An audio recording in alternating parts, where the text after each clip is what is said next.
नमस्कार साथियों, आप सबका समय निकालकर यहाँ जन स्वराज के कैंप में आने के लिए बहुत बहुत धन्यवाद। आपसे पिछली बार पटना में 5 मई 2022 को मेरी मुलाकात हुई थी। तब मैंने जन स्वराज अभियान की शुरुआत की घोषणा की थी, उसके 3 उद्देश्यों की चर्चा करी थी। आज उसके करीब 2.5 वर्ष हो गए और उसका एक महत्वपूर्ण पड़ाव 2 अक्टूबर 2024 को पूरा होने जा रहा है। जैसा कि आप में से कुछ साथियों को याद होगा, यात्रा के 3 उद्देश्य बताए गए थे। यात्रा में हम लोगों ने कहा था, पहला उद्देश्य ये है कि बिहार के गांव-गांव जाकर लोगों को ये बताना, समझाना कि किस तरह से वो अपने और अपने बच्चों की जिंदगी को सुधार सकते हैं। दूसरा ये उद्देश्य था कि लोगों को मजबूरी में जानते बूझते हुए भी गलत व्यक्ति को, गलत दल को वोट न करना पड़े, विकल्प के अभाव में वोट न करना पड़े। इसके लिए लोगों की मदद से एक नया दल, एक नया विकल्प बनाना।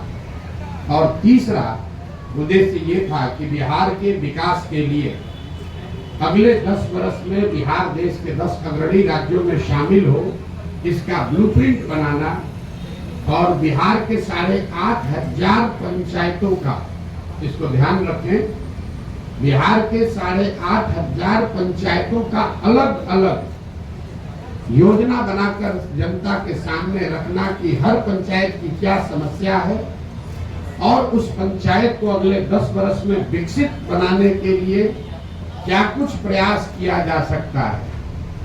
हर पंचायत में 800 से 1200 नए रोजगार के अवसर कैसे पैदा किए जाएंगे, हर पंचायत में बच्चों के पढ़ने की व्यवस्था को कैसे सुधारा जाएगा और हर पंचायत में खेती को, जो बिहार में कमाने वाली खेती है, उसको कमाने वाला खेती कैसे बनाया जाएगा। ये 3 उद्देश्यों से हम लोगों ने ये प्रयास शुरू किया था। 2 अक्टूबर 2022 को मैंने गांधी आश्रम भितिहरवा पश्चिम चंपारण से चलना शुरू किया है और यात्रा के दौरान ये भी आपको बताया, ये ऐसी यात्रा है जिसका किलोमीटर निश्चित नहीं है, इसका दिन निश्चित नहीं है, इसका लक्ष्य निश्चित है कि पूरे बिहार में पैदल चल के जहां तक हो सके गांव-गांव जाकर इन 3 उद्देश्यों की पूर्ति के लिए एक सकारात्मक और ईमानदार प्रयास किया जाए। अभी तक मैं करीब 60% बिहार ही घूम पाया हूं। तो पहली सूचना आपको ये देनी है कि यात्रा अगले 1-1.5-2 वर्षों तक जैसे पहले चल रही थी वैसे ही आगे चलती रहेगी। जब जो बिहार की जनता को मैंने आश्वासन दिया है, दल बनने से या दूसरे उद्देश्यों के पूरा होने से यात्रा नहीं रुकने वाली है। 2 अक्टूबर जब दूसरा उद्देश्य जो इसका दल बनाने का था, उसकी परिणति 2 अक्टूबर को हो रही है। 2 अक्टूबर को दल बन रहा है, लेकिन यात्रा 2 अक्टूबर के बाद भी, अभी मैं सुपौल अररिया में हूँ, वो आगे चलता रहूंगा, चाहे उसके लिए 1 वर्ष लगे या 2 वर्ष लगे, यात्रा में कोई रुकावट नहीं आएगी। दूसरे उद्देश्य को लेकर आपको ये सूचित करना चाहते हैं कि 2 अक्टूबर को अभी तक के प्रयासों के आधार पर, उसके परिणाम स्वरूप 2 अक्टूबर को बिहार में एक नए दल, नए विकल्प के तौर पर जन स्वराज, एक नया राजनीतिक दल आपको देखने को मिलेगा। 2 अक्टूबर को आपको ये भी पता चलेगा कि इस दल का नेतृत्व किन लोगों के हाथ में होगा। 2 अक्टूबर को इस दल के नाम की, इसके संविधान की और इसके नेतृत्व की घोषणा जन स्वराज से जुड़े हुए हजारों कार्यकर्ताओं, साथियों, इसके बनाने वालों के सामने, मीडिया बंधुओं के सामने इसकी घोषणा की जाएगी। और जैसा कि मैंने पहले बताया था, जन स्वराज दल जब बन रहा है तो न मैं उसका नेता था, न मुझे उसका नेता बनना है। बिहार की जनता ने गांव-गांव में घूमकर जिन लोगों से हम मिले हैं, समाज को मत कर जिन लोगों को निकाला है, एक प्रयास किया है कि बिहार के सामने ऐसे लोगों का नेतृत्व दिया जाए जिसमें प्रशांत किशोर से जो आदमी बेहतर है, जिसकी काबिलियत, जिसका जज्बा, जिसका चरित्र, जिसकी ईमानदारी, जिसके अंदर बिहार को सुधारने का मादा हर उस व्यक्ति में जिसमें प्रशांत किशोर से ज्यादा है, वो आपको इसके नेतृत्व में दिखेगा। तो 2 दिन और अगर आप इंतजार करेंगे तो आपको पता चलेगा कि 2 अक्टूबर को जन स्वराज की लीडरशिप काउंसिल में किन लोगों का चयन हुआ, किन लोगों को जनता ने बताया, और साथ ही पार्टी के अध्यक्ष की घोषणा भी 2 तारीख को की जाएगी।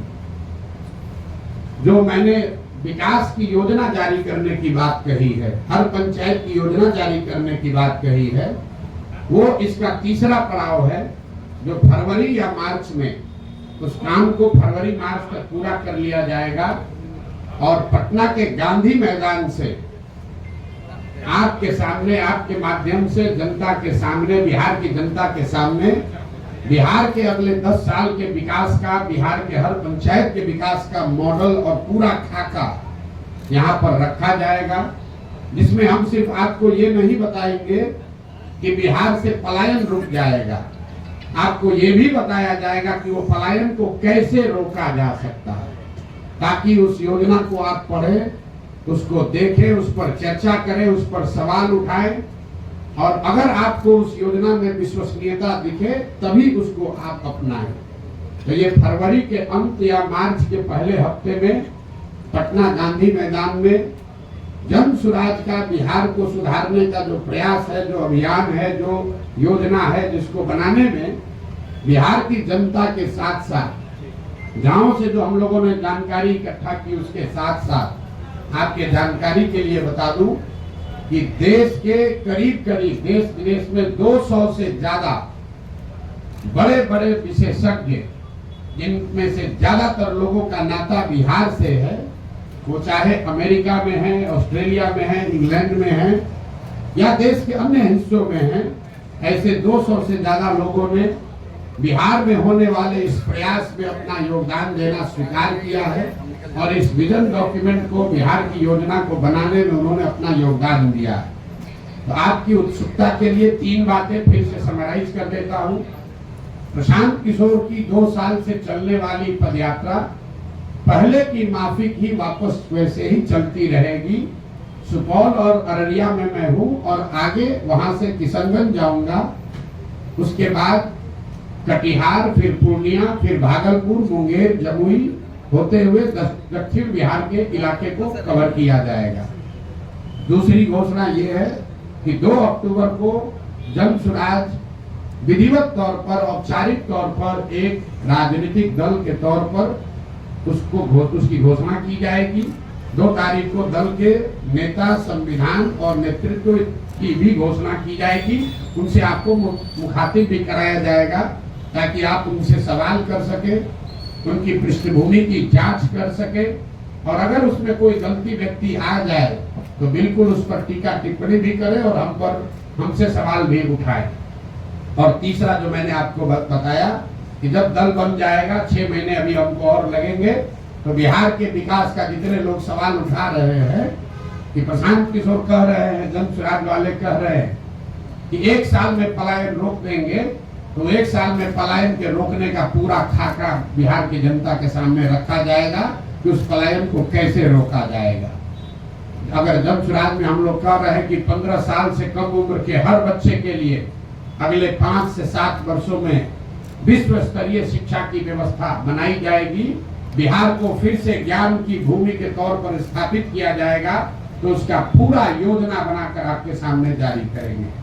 और अभी तक मेरा जो 2 साल का पदयात्रा का अनुभव रहा है और आगे की योजना के बारे में अब आपके जो सवाल है, मैं आपके सामने बैठा हुआ हूँ। आप स्वेच्छा से अगले 1 घंटे तक जो कुछ भी सवाल चाहे वो पूछ सकते हैं। आप सबका फिर से बहुत बहुत धन्यवाद। अब आप सवाल कर सकते हैं। प्रशांत जी, आपको धन्यवाद आपकी यात्रा के लिए।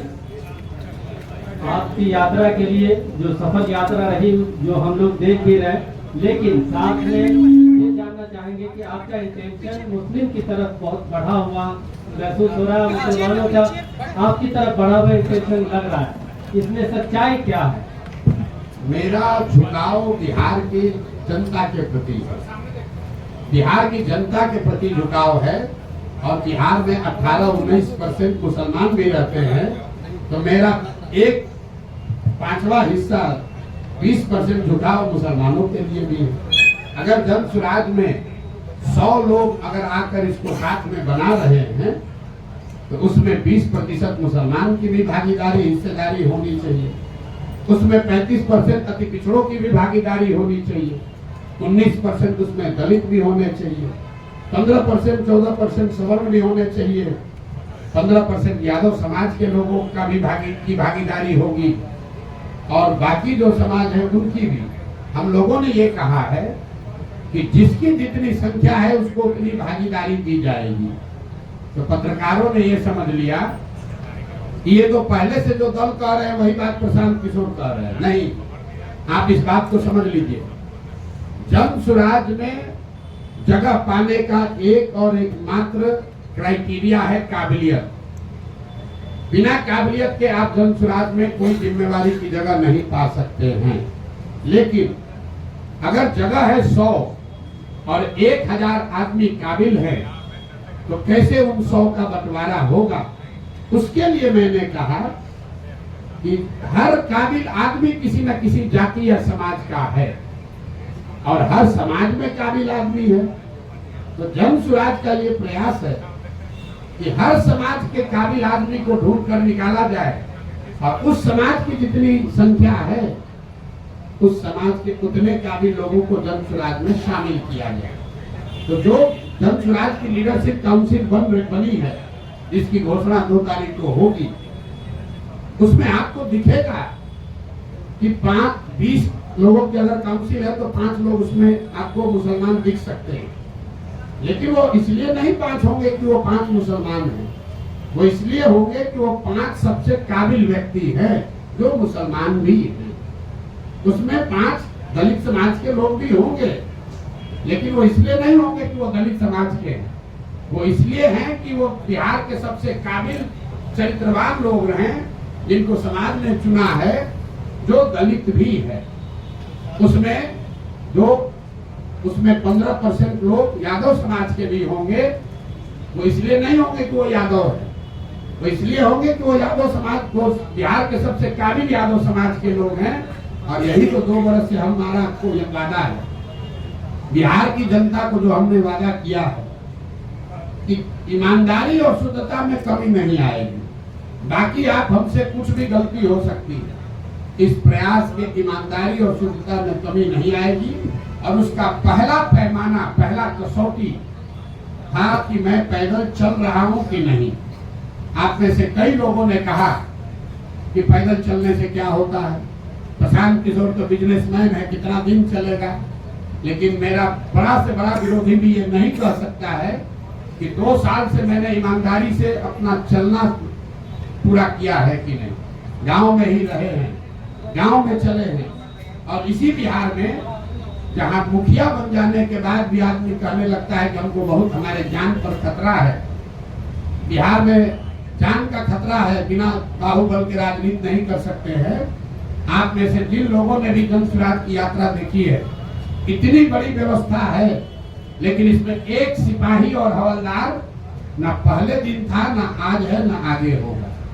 मैं गांव के सरेहों में ही सोया हूँ, और आज तक ये बिहार की जनता की काबिलियत है, उसका कैरेक्टर है, मैं आपको कैमरे पर बता रहा हूँ।